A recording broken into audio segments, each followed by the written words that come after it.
Vamos continuar nosso estudo sobre o livro, capítulo 7 de Daniel.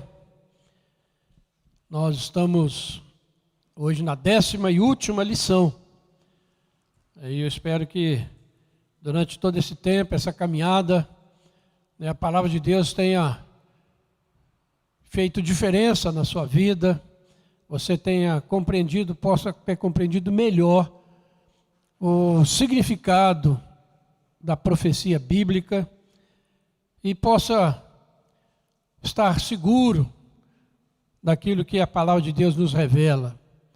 Não uma coisa tirada de alguma visão que alguém possa ter tido, eu possa ter tido, né?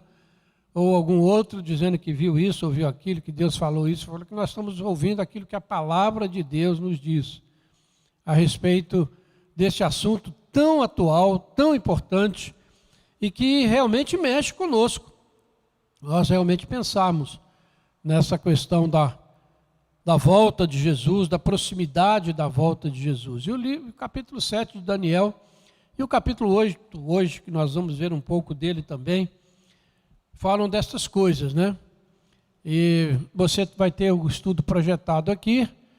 Você também que está em casa, tem aí o QR Code na sua tela e você pode acompanhar o estudo, pode baixar o seu estudo, guardá-lo e continuar estudando a palavra de Deus. Porque aqui a gente dá uma palha, né? Mas a palavra de Deus é muito mais profunda e nós podemos tirar de fato muita e muita coisa aqui desta palavra tão maravilhosa. Então hoje no último estudo nós vamos ver das coisas por vir. Semana passada nós vimos das coisas por vir no mundo, né? Aquele império, as lutas entre as nações, o surgimento do anticristo. Hoje nós vamos ver o que vai estar acontecendo com a igreja no final deste período da história, quando a história estiver para se findar, né, e a eternidade começar para toda a criação de Deus, não apenas para as pessoas, mas para toda a criação de Deus será afetada e mudada pela presença do Senhor Jesus, novos céus e nova terra, onde habitará a justiça e nós estaremos para sempre com o Senhor. Que esperança gloriosa, irmãos. Então, Daniel, capítulo 7, eu quero ler o verso 21 e o verso 25. Eu olhava e eis que este chifre fazia guerra contra os santos e prevalecia contra eles. Verso 25. Proferirá palavras contra o Altíssimo, magoará os santos do Altíssimo e cuidará em mudar os tempos e a lei. E os santos lhe serão entregues nas mãos, por um tempo, 2 tempos e metade de um tempo. Agora capítulo 8, versículo 23 até o versículo 25. Mas no fim do seu reinado, quando os prevaricadores acabarem, levantar-se-á um rei de feroz catadura e especialista em intrigas. Grande é o seu poder, mas não por sua própria força. Causará estupendas destruições, prosperará e fará o que lhe aprouver. Destruirá os poderosos e o povo santo. Por sua astúcia nos seus empreendimentos, fará prosperar o engano. No seu coração se engrandecerá e destruirá muitos que vivem despreocupadamente. Levantar-se-á contra o príncipe dos príncipes, mas será quebrado, sem o esforço de mãos humanas. Agora vamos lá no Novo Testamento, deixa marcado aí na sua Bíblia, Daniel. Vamos para 2 Tessalonicenses, capítulo 2. 2 Tessalonicenses, capítulo 2.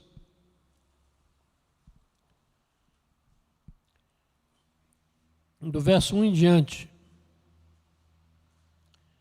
Diz assim: Irmãos, no que diz respeito à vinda do nosso Senhor Jesus Cristo e à nossa reunião com Ele, nós vos exortamos a que não vos demovais da vossa mente com facilidade, nem vos perturbeis, quer por espírito, quer por palavra, quer por epístola, como se procedesse de nós, supondo tenha chegado o dia do Senhor.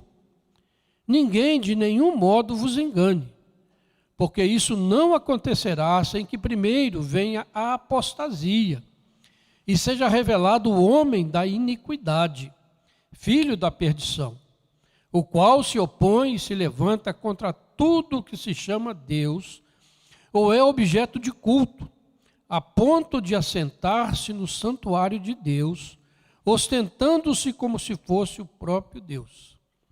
Não vos recordais de que ainda convosco eu costumava dizer-vos estas coisas? E agora sabeis o que o detém, para que ele seja revelado somente em ocasião oportuna.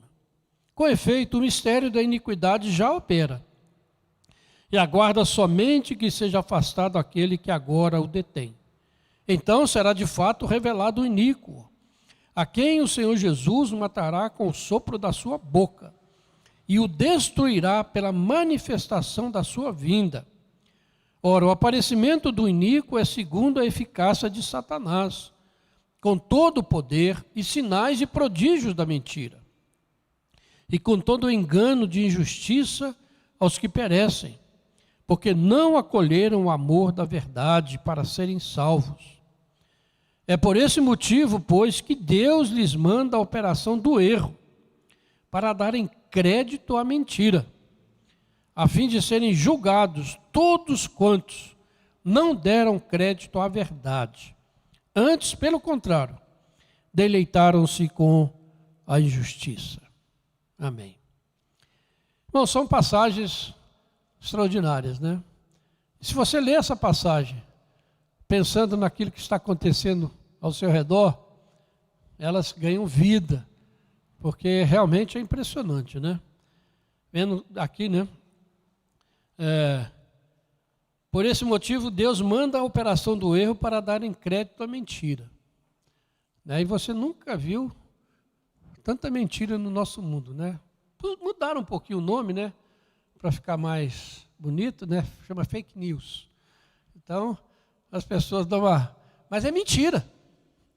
Né? E mentira, o pai da mentira é o diabo, Satanás. Mas para não ficar muito forte, né? Então, deram uma roupagem um pouco diferente, mas elas estão aí. Né? E aqueles que não têm o Espírito de Deus dão crédito a essas mentiras. Então, nós precisamos estar muito alertas, conhecendo bem essa palavra, para não sermos enganados. Então, irmãos, o capítulo 8 de Daniel, ele mostra, né, numa visão, como o que acontecerá no mundo e na igreja pouco antes da volta de Jesus. Naqueles dias, né, aquele estado anticristão que nós vimos, que vai surgir aí das nações quebradas, endividadas, vai surgir esse estado anticristão que vai reinar supremo sobre a terra, e o grande cabeça desse reinado é o próprio anticristo, e diz o texto que ele vem não com seu próprio poder, né? E o objetivo que nós vimos na lição passada, né? Não haverá mais as guerras entre as nações, mas o objetivo deste império final é atacar a igreja, o povo de Deus. Então, é o que nós precisamos estar bem alerta. E esse anticristo que virá no final do tempo, nos tempos, ele teve, né, um homem, né, que se tornou um tipo, ou prefigurou esse anticristo, e esse homem foi Antíoco Epifânio. Né, você já ouviu falar desse nome, que foi um rei Seleucida, que tomou conta daquela região ali, cerca do ano 170 a.C., e foi terrível para o judaísmo. Né? Aquilo tudo que está escrito aqui, que Daniel profetizou, primeiramente aconteceu lá com os judeus, pouco antes da vinda de Jesus. Então, o anticristo também vai fazer coisas semelhantes pouco antes da volta de Jesus. Só que lá a ação dele estava circunscrita aos judeus, ao templo de Jerusalém. Agora, essa ação estará espalhada por todo o mundo, porque a igreja hoje está em todo o mundo. Então, como é que será a igreja nesse tempo? Como é que nós vamos estar vivendo como igreja? Daniel caracteriza o tempo do anticristo como um período no qual os transgressores terão chegado ao cume. Isso aí é Daniel 8, o versículo 23. Nós já vimos o significado aí dessa palavra, né? Os prevaricadores acabarem, né? Quando o pecado atingir o seu clímax, o seu máximo, quando a degeneração humana estiver atingindo o seu máximo, vai então aparecer esse governante. E nada agrada mais a este grande inimigo do povo de Deus do que ver o crescimento da apostasia e da incredulidade dentro da igreja. Por isso, a ação maligna, mentira, dentro da igreja. E você está vendo isso acontecer, né? Igrejas que se afastaram completamente da fé bíblica, da fé reformada, bíblica, e têm seguido por outros caminhos, infelizmente, né? Dando ouvidos às mentiras de Satanás. Basta você ler um pouquinho como está a igreja hoje, né, no mundo inteiro, em diversos lugares, na Europa, nos Estados Unidos, né, que estão avançados, mais nessa apostasia, mais no Brasil, você vê todo dia surgindo aí uma coisa nova, uma mentira nova, uma apostasia nova. Então nada agrada mais ao anticristo do que isso. Essa grande apostasia que Daniel descreve, no capítulo 8, como eu já disse, né, se aplica bem ao povo de Israel, onde Antíoco Epifânio estava presente. E na história bíblica a gente tem um antecedente, né, na época de Acabe e Jezabel, época de Elias, né, quando o culto a Baal quase que acabou com a religião judaica, o culto dos patriarcas. Mas Deus manteve Elias, manteve 7.000 que não se dobraram os seus joelhos, e ali, depois, né, a morte desses dois, desse casal, né, do inferno, a religião judaica foi, de novo, restaurada. E então tem esse antecedente aí na história. E Antíoco Epifânio veio com uma coisa diferente. Ele veio com astúcia. E ele veio trazendo para o povo judeu a cultura grega, que era completamente contrária aos princípios bíblicos. Você lembrar que a cultura grega, né, os grandes filósofos gregos que até hoje influenciam a nossa filosofia, as nossas ideologias, né, Platão, Sócrates, essa turma toda, né? E já existia na época de Jesus. Então, a cultura grega havia se espalhado, né? A gente lembra que Antíoco Epifânio é um dos 4 reis que sucederam Alexandre Magno, que levou a cultura grega, né, por toda aquela região. E os gregos eram mais intelectuais, mais instruídos do que os judeus. Os judeus eram muito fechados na lei. Para eles tudo é aquela lei de Moisés, né? Era aquele negócio quadradinho e tal. E o grego veio com uma nova visão do mundo, né? Filósofos, né? Coisas bonitas. E isso influenciou demais. Isso acontece com a igreja hoje, né? Ficar na Bíblia, cheio quadradinho, né? Bíblia é isso, Bíblia é aquilo, a Bíblia já passou o tempo dela. E muita gente entra nessa, vai seguir outras ideologias, né? Muito parecido, gente. Não se esqueça, vai fazendo os paralelos aí que você vai vendo. Mas acontece que sempre houve resistência, porque o Evangelho é único. E aqueles que creem no Senhor Jesus não se misturam, não se deixam levar por essas vãs filosofias, pelas ideologias que hoje estão tomando conta do mundo, não se deixam. Como diz aí a nossa lição, azeite e água não se misturam. Então sempre houve reação a esse tipo de coisa. E na época de Antíoco Epifânio, foram os macabeus, né, que se revoltaram, lutaram, resistiram quanto puderam contra tudo isso, né? Mas a influência foi grande. O que sobrou do culto do judeu foi o formalismo, a forma. Não tinha vida, só tinha forma. Então a pessoa ia para a igreja, lá para o templo de Jerusalém, fazia lá os seus sacrifícios, mas na verdade aquilo não tinha vida dentro deles. A gente lê o profeta Isaías, o capítulo 1 dele, e outros profetas, falando justamente sobre isso. Então havia uma aparência de religião, mas na verdade não havia vida. E é isso que vai dizer Apocalipse 11, quando fala das duas testemunhas que foram mortas, né, o cadáver ficou exposto, né? O que vai haver nessa época? Os templos talvez permaneçam de pé. Alguns já se tornaram salões de baile, né, de pubs, lá na Inglaterra principalmente. Mas haverá um culto, gente lá dentro. Mas será simplesmente formalismo, não haverá vida dentro.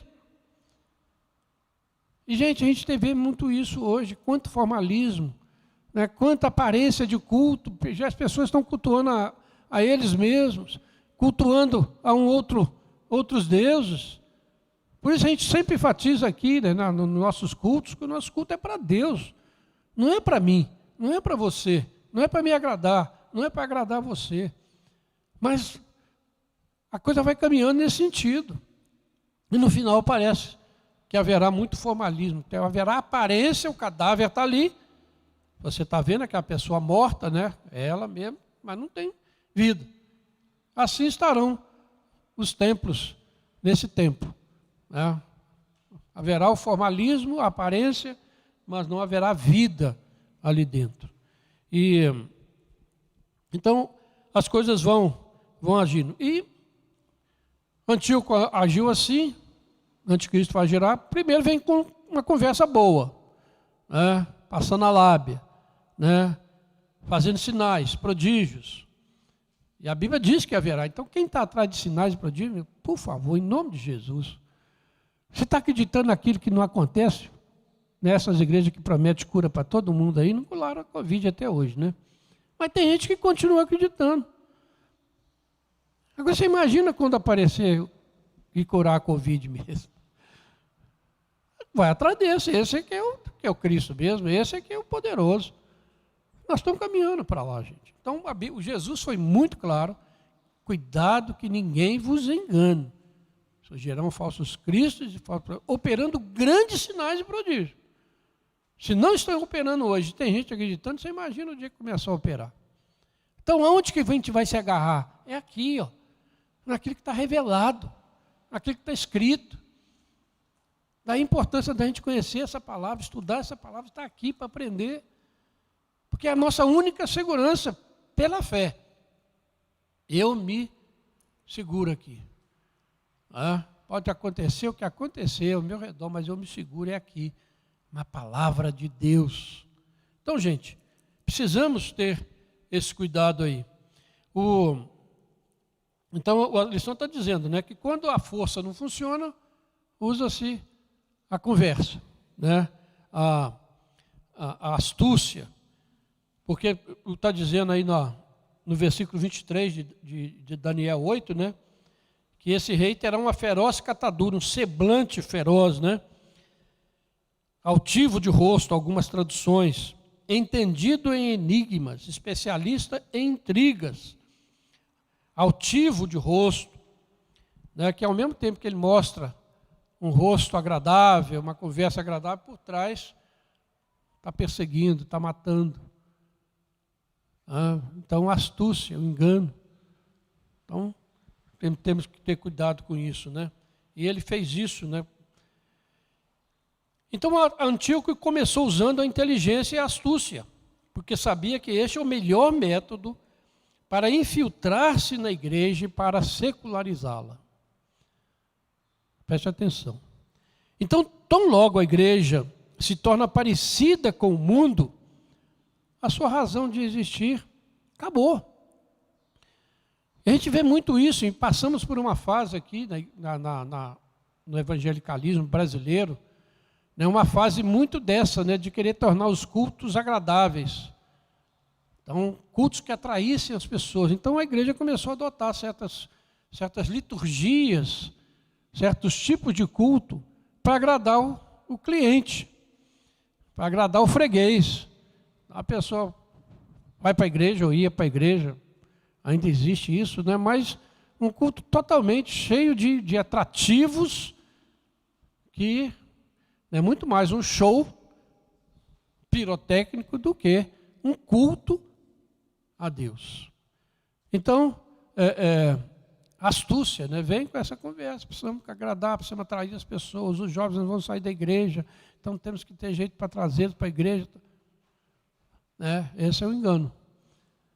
Precisamos ser fiéis à palavra.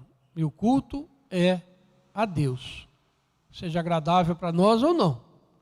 Ele é. Então você precisa estar na igreja onde Deus é cultuado, e não onde você se sinta bem. A gente usa muito essa expressão. Eu vim para a igreja porque eu me senti bem aqui. Cuidado.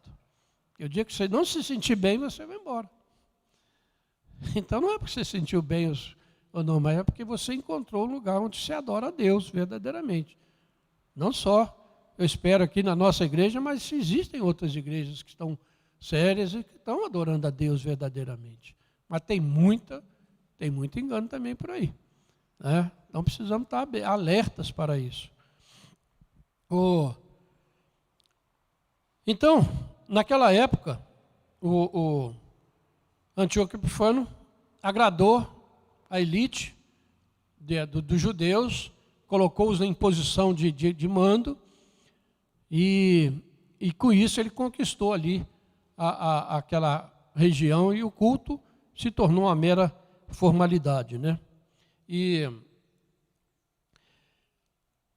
Mas quando as coisas não funcionam dessa maneira, como já disse, né, muda-se para a violência, né?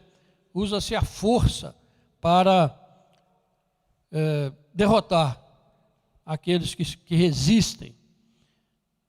E a Bíblia vai falar então da grande tribulação, né, que haverá no final dos tempos contra a igreja do Senhor. Então o Antíoco proclamou um decreto para que todos os livros sagrados do Antigo Testamento fossem queimados. Assim se cumpriria literalmente a profecia de Daniel de que a verdade seria lançada fora. 7:12.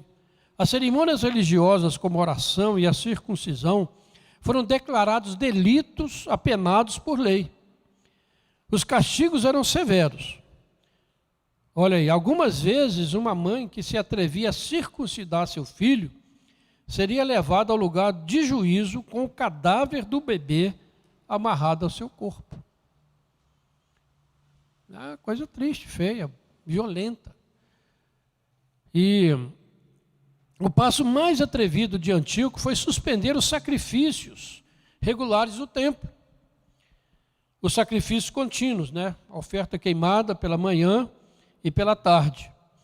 E terminar com essas práticas significaria o completo rompimento com a verdadeira religião.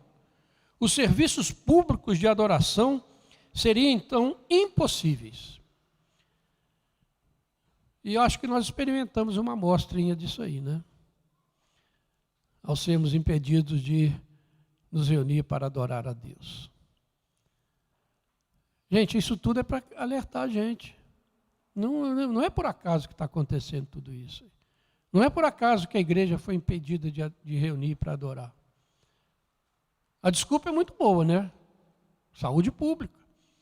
Você precisa participar da saúde. Você não pode ser rebelde. Quando vier, ele vai te dar uma desculpa, né? Assim, dessa maneira. Mas se você resistir, aí virá violência. Então, vai colocando isso aí na sua cabeça, né? Daniel nos diz, né, no versículo 12, o exército lhe foi entregue com um sacrifício diário por causa das transgressões. Essa é realmente uma linguagem enigmática. O que Daniel parece querer dizer é, não só foi proibido o serviço ao Senhor, mas que uma forma apóstata de adoração foi introduzida em seu lugar. Uma adoração de Satanás no lugar do culto ao Deus vivo. Algo que foi levado a cabo dentro do próprio templo de Jerusalém. E lá em Tessalonicenses você viu, dizendo que o anticristo vai se colocar no trono, dizendo-se o próprio Deus. Vai ser exigida a adoração dele. Porque ele vai trazer paz e prosperidade e alegria para todo mundo, né? E a besta, o falso profeta vai exigir a adoração dele, fazendo a estátua dele falar, né? Então, gente, o que espera não é brincadeira, né? Então, de antigo ao anticristo não há senão um passo. Anteriormente já vimos que é um perigo subestimarmos a profundidade bíblica e supor que o que temos aqui não passa de um capítulo da história da nação judaica. Essas visões não teriam sido conservadas para nós nas Escrituras se os eventos ali descritos não fossem uma prefiguração do que sucederá à igreja no final dos tempos. A igreja terá sempre que enfrentar esse rei. O Antíoco Epifânio é somente um tipo ou precursor do arqui-inimigo da igreja que governará sobre a terra quando a história do mundo estiver chegando ao seu fim. Jesus veio na plenitude do tempo, né? Assim também ao aparecimento do iníquo, diz a Bíblia, segundo a eficácia de Satanás e no tempo próprio. Então ele só espera que o tempo determinado, lá em Tessalonicenses diz, né, que alguma coisa o segura. Quando isso for tirado, então ele aparecerá. Assim como os costumes e o caráter grego tomaram o lugar da religião dos patriarcas durante os dias de Antíoco, a secularização da igreja terá progredido muitíssimo quando chegar o tempo do anticristo. O que é secularizar? É tornar-se igual ao mundo. Romanos 12 diz, não vos conformeis. A secularização é a conformação com o mundo presente. E se a igreja caminha para isso, para se tornar igual, né, para prometer as mesmas coisas, os crentes querem a mesma coisa, buscam a mesma coisa de um incrédulo, isso é secularização. Para de pensar no céu, para de se pensar na eternidade, pensa só no aqui e agora. Somente em um tempo de terrível decadência poderia o homem do pecado desfrutar de tal êxito em seu esforço para fazer com que a igreja se torne mundana. Assim como o general pode fazer pouco uso da sua perícia militar em tempo de paz, assim também o anticristo não poderia fazer muita coisa contra uma igreja forte e vibrante. Entretanto, quando a igreja começar a declinar espiritualmente, o anticristo respirará o ar corrompido no qual ele prospera. Então será capaz de entrar pelas portas de Sião sem luta, pois os traidores, os apóstatas, os liberais que defendem todo tipo de pecado dentro da igreja, que estarão dentro da fortaleza, estarão ansiosos por render-se. Quando a gente vê cada coisa que está acontecendo na igreja, cada proposta, cada coisa absurda, né? E gente da igreja defendendo, cristãos defendendo, né? Pontos de vista anticristãos, comportamentos completamente condenados com a Bíblia estão sendo aceitos dentro das igrejas. Coisas assim que você... Porque imagina como é que pode uma igreja se reunir para tratar disso. Uma igreja que diz que crê na Bíblia como a palavra de Deus. Mas a força da secularização, irmãos, é muito forte. É muito forte. Então, esses movimentos que você está vendo aí no mundo são muito fortes e estão influenciando. E as igrejas estão, muitas delas, se abrindo. Por quê? Porque vão perder cliente, né? Vão perder gente. Aí se abre para isso tudo. Aceita isso tudo, achando que com isso... A época que a igreja foi mais forte na história foi quando ela foi completamente diferente do mundo. Então, é assim que tem que ser. As consequências existem, é claro, né? Jesus mostrou esse estado espiritual de coisas, dizendo: comiam, bebiam, se casavam e se davam em casamento, plantavam, edificavam. Lucas 17, 27, 28, Jesus disse isso. Temos que condenar essas atividades como pecado? Claro que não. Comer, beber, casar-se, trabalhar, são partes indispensáveis da nossa vida. As coisas pecaminosas acerca dessa gente, de quem Jesus fala, é que não havia mais nada para eles a não ser o presente, o agora, o aqui. Então é o sobreviver aqui e agora. A Covid que preocupa. Não é se a pessoa vai morrer em Cristo ou vai morrer sem Cristo. Preocupa se vai morrer. Por quê? Porque para ele a vida é só aqui. Então, é preciso criar essa mentalidade de que a vida é eterna. E os crentes em Cristo ressuscitarão incorruptíveis. Morrendo de Covid ou morrendo de qualquer outra coisa. E com certeza todos vamos morrer, né? Então não tem como fugir. Mas a grande preocupação dessas pessoas que não têm ao Senhor Jesus é com o aqui e com o agora, né? Não levem em conta o céu, não se consideram cidadãos do céu.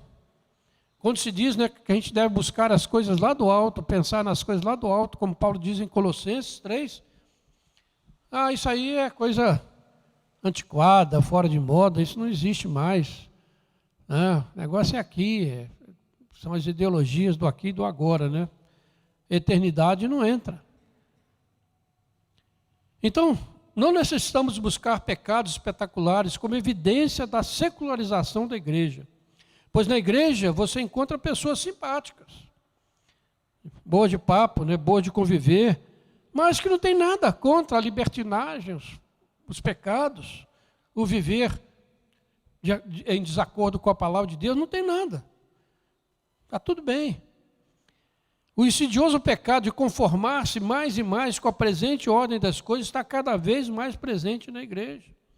A lei do Senhor não é mais a norma que controla a vida de muitos crentes. Ele pensa e age conforme o mundo pensa e age. Cada um está preocupado consigo mesmo e não se importa com o bem-estar do seu próximo. Esse individualismo mundano está contaminando a igreja do Senhor, tornando-a secularizada. A profecia de Jesus de que o amor se esfriaria de quase todos está se cumprindo. Mesmo assim, as formas eclesiásticas continuam intactas, como se estivesse tudo bem na igreja. Com o seu interior corrompido, não será difícil para o anticristo triunfar sobre a igreja já no seu primeiro ataque. É que o Senhor Jesus tenha misericórdia da sua igreja fiel, né? E tem, né? Certamente terá. Não precisamos ficar aí apavorados, né?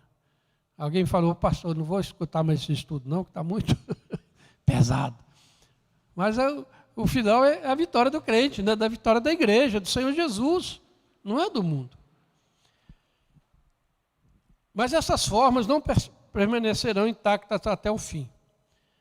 A profecia de Daniel de que o contínuo sacrifício será tirado quando chegar a última tarde deste mundo se cumprirá completamente. Em nossos dias, em nossos países, temos liberdade de celebrar os nossos cultos de adoração e dar graças a Deus, sem nenhuma interferência. Ainda que muitos crentes, tendo toda essa liberdade, toda essa possibilidade, ainda continua adorando a Deus sem entusiasmo, sem alegria, sem gratidão. Qualquer coisinha é motivo para não estar.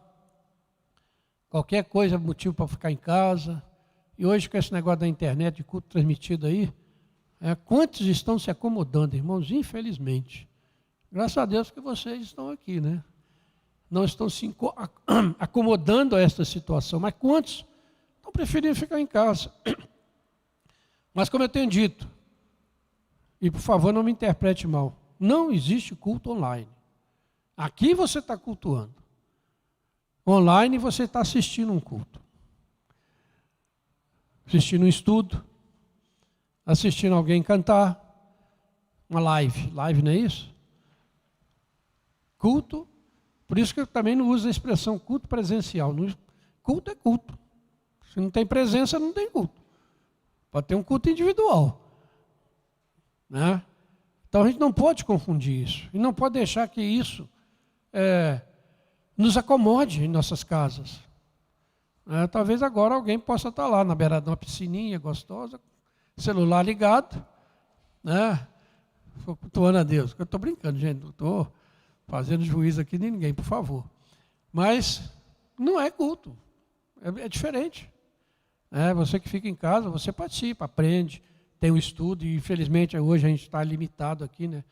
Muitos não podem vir, gostariam de estar, mas infelizmente, né, isso está contaminando a igreja por outro lado, né? Não falo da nossa, falo da igreja de modo geral, né? Então não podemos deixar que isso nos acomode, que a gente se acostume, né, chamando aí de novo normal. Não existe novo normal. Existe o normal, que é o culto a Deus que a gente presta. Temos que lutar contra isso. Então, irmãos, a gente precisa caminhar aí no nosso entendimento, né, daquilo que está profetizado. Precisamos estar preparados para tudo isso, crendo sempre naquilo que a gente fala, Deus é soberano. A gente usa esse jargão, principalmente dentro da teologia reformada.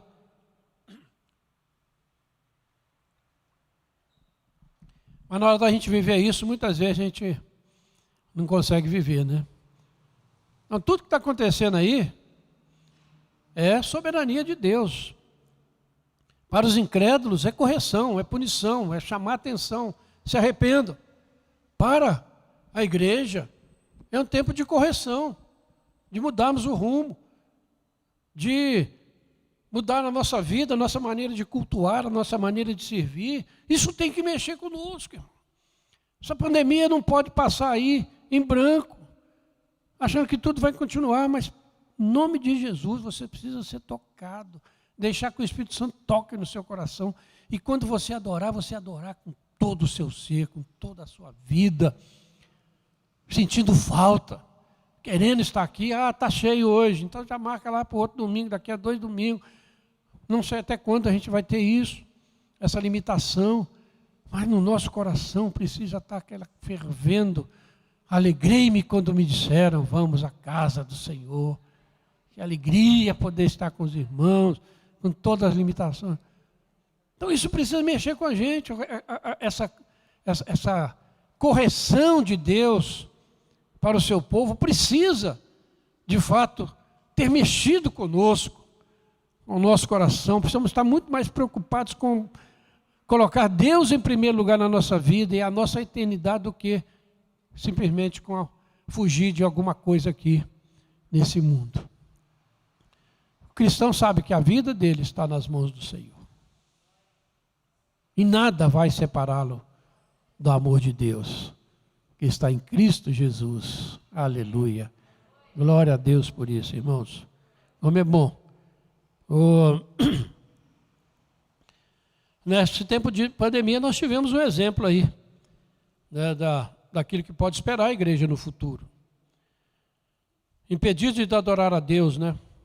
Celebrar a ceia do Senhor. Será que todos sentiram falta disso? Será que nós ficamos ansiosos por participar da ceia, de estar aqui? Ou será que nós estamos preferindo obedecer normas humanas do que obedecer a palavra de Deus, que diz que não devemos deixar de nos congregar? A quem a igreja será fiel nesse tempo do fim? Que esse tempo de pandemia, irmãos, como eu já estou dizendo aqui, traga temor e tremor ao nosso coração. Traga arrependimento e confissão de pecado. Traga avivamento e sirva de preparo para o que a igreja terá que enfrentar no futuro. Precisamos estar fortalecidos no Senhor. Fortalecidos. Porque nada vai nos arrebatar da mão do Senhor. E aquele versículo de Paulo é muito lindo, né? Eu sei em quem tenho crido. E sei que Ele é poderoso para guardar o meu depósito até o dia final. Que sejamos assim e creiamos dessa maneira. Que o Senhor tenha misericórdia de nós. Nos sustente na sua graça maravilhosa até a sua volta gloriosa. E possamos estar em pé diante dele como vencedores do maligno. Amém? Assim nós encerramos, irmãos, esses estudos.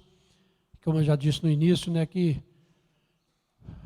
tenham sido para nós alento, despertamento, um desafio para ainda nos aproximarmos mais do Senhor e adorarmos o Senhor de fato, em espírito e em verdade. Que Deus nos abençoe como igreja.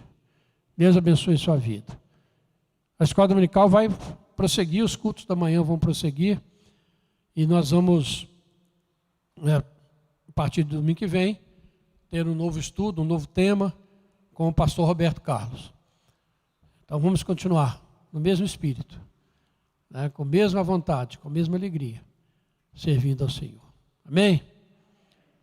Vamos orar, depois o Ministério de Louvor estará nos conduzindo. Senhor, muito obrigado, Pai, por esse tempo que o Senhor nos concedeu de estarmos aqui, Pai, para estudarmos a Tua Palavra, para sermos edificados, ó Deus, no nosso espírito, ó Deus, para recebermos o alimento que necessitamos para a nossa caminhada, Pai. Muito obrigado, Senhor, porque a Tua Palavra é viva, é poderosa, e nós rogamos, ó Deus, que se cumpra na vida da Tua igreja aquilo que o Senhor mesmo já determinou. Que essa palavra prospere no coração do Teu povo, para a honra e a glória do Teu nome, Senhor. Muito obrigado. Nós oramos em nome de Jesus. Amém. Vamos colocar de pé.